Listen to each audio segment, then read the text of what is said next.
I got started in officiating the year after I got out of high school. I was going to school at Bevel State, and the head of the association, basketball association, Jesse Dudley, was working at the college. And I thought I might be able to play, but I wasn't good enough, so I started home after class, and he flagged me down in the parking lot. And that's where I was going. I told him I was headed home. He said, "Why don't you come in here and help me referee the college scrimmage?" And I said, "I don't know anything about officiating." He said, "Well, I'm going to teach you." So I went in there that day, and we refereed the game. He taught me about it, and I did that for the next week. I really enjoyed it. I loved it, fell in love with it. And then October was coming up, and I took the test and been on my way ever since.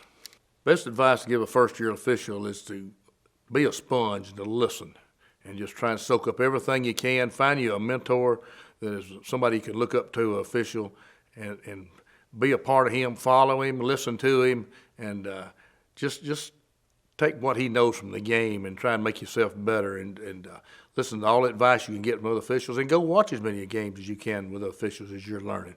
And just sit to the group and listen, and that'll bring you along pretty quick. My most memorable moment in officiating is the very first Final Four.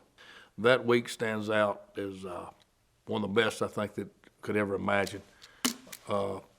We came in that week being part of the first in Birmingham, and we had a group of 28 officials, and we called the whole tournament. We brought us to Birmingham. We stayed at the hotel all week, and that group of guys was some of the best in the state, and I was awful proud to be selected to be one of them. And that was a close group, and we continue to stay close, and that will always be in my mind as the most memorable situation I've ever been in.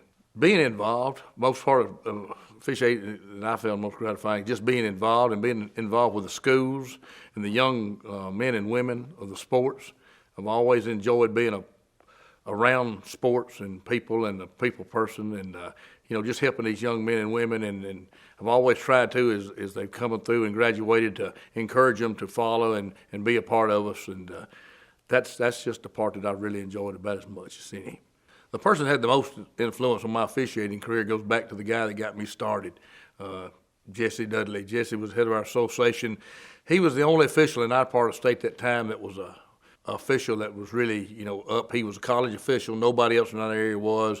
And Jesse was the type of person that, I know when I was playing, when he came to the game to call our kids, when Jesse came to the game, everybody relaxed because they knew he was going to get a good game because, Mr. Dudley was there. And that's the way I wanted to be like Jesse. And, of course, he really helped me and came along, and I always wanted to be the guy when I came on the floor that the kids and the coaches and the fans said, "Hey, I'm glad he's here tonight to call our game."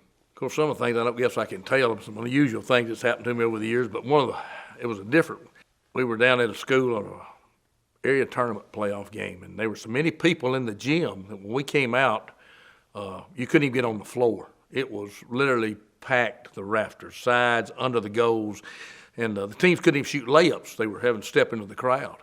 So I went to the head coach, and I said, "Coach, we got to do something about this. We got to move some of these people. We can't play." And he said, "You just go see the police chief." And the big old police chief standing down the corner, and I went down there to him. I said, "Chief, we got to get some of these people out of here." And it was a big rivalry game, and he looked at me and he said, "I got 6 bullets." He said, "I'll shoot 6. What are we going to do with the other 1,000? And I said, "Well, we got to do something." He said, "Well, how much room you need?" I said, "Well, we got to get off the court at least on the goals." And he lined up officers on both ends, and we played that game like an accordion. When we'd go into one end, they'd shove them against the wall, and we could just step off, and we'd go the other end the same way. And that's the way we played it, and it was a great atmosphere and a great game, I tell you. But that was one of the oddest, most unusual things that's ever been played. The people I've most enjoyed officiating in my career are 2 people. Ken Barnett, who is a close personal friend, and he is somebody I have called a tremendous amount of ball games with over the years, high school and college, and we're as close as anybody. And I've had the opportunity to call a lot of games with my son. He became an official. I kind of made him be one. He just came up. But he's a good official, and we've called a lot of high school games. We've been to regionals together and area tournaments, and he's an excellent official. And when I get to call with him, and we got to call a regional tournament together, all 3 of us. So one time, so that's the most I enjoy calling them as much as anybody. That makes me more happy. Officiating has influenced my life because it's taught me to deal with people.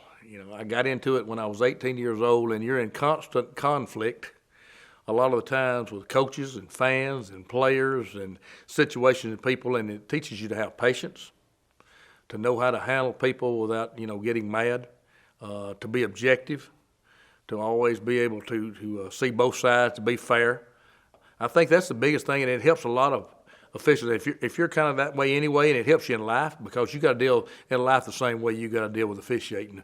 But it really helps you over the years. As coach, we can get some pretty good situations at times, on the football field and the baseball and wherever, where they want to chase you off the field and chase you off your car. But you learn to deal with people in conflict and smooth over situations and learn to work it out. And I think that's just a thing that's been real helpful for my whole career in life and business and officiating and all. Did you meet your goals in officiating? Yes and no. I would say yes to a certain degree. I've accomplished a lot. I got to do way more than I ever thought I could possibly be when I started as an 18-year-old kid, just out in the country, in the middle of nowhere, learning to call. You always want to strive for more. Yeah, there were some leagues and some stuff I would have liked to have been able to get into earlier in my career. But for what I've been able to accomplish and the places I've been able to go and call with people, I'm satisfied. You always like to have done more. And, of course, there's always things you would like to have done better and got to do a few more. Those big games that you maybe thought you could have got and you didn't get, but I feel good about, the way my career went.